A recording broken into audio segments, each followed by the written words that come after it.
What's up, y'all? I'm here to help you fix your bad Bluetooth audio in Windows 11. And what I mean by this is that your Bluetooth speakers or headphones are sounding muffled like this,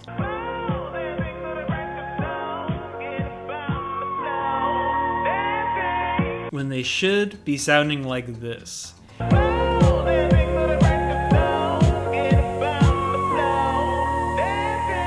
It kind of sounds like a phone call filter. To fix this, first you want to make sure your Bluetooth speaker is connected, then go to your desktop. You'll search, manage, input, sound devices. Once this appears, click on that.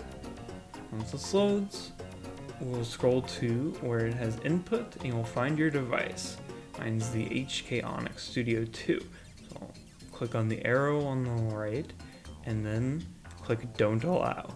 This will not allow Windows or any program to use this Bluetooth speaker or headphone as a microphone.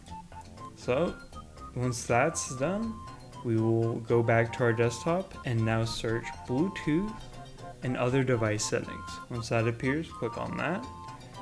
And once this loads, we'll scroll all the way to the bottom. Once we get there, we'll go to More Devices and Printer Settings and click on that. Next, you'll find your device in this device list. Mine is the HK Onyx Studio 2. We'll double click that. And once we're in this new menu, we'll go to Services and then make sure Handsfree Telephony is checked off. Click Apply. And then click OK. Alright, that should fix your problem. If you still have the bad audio issue, you may have another problem on your hands and you'll have to diagnose that. Anyway, have a great life. Hope that helped.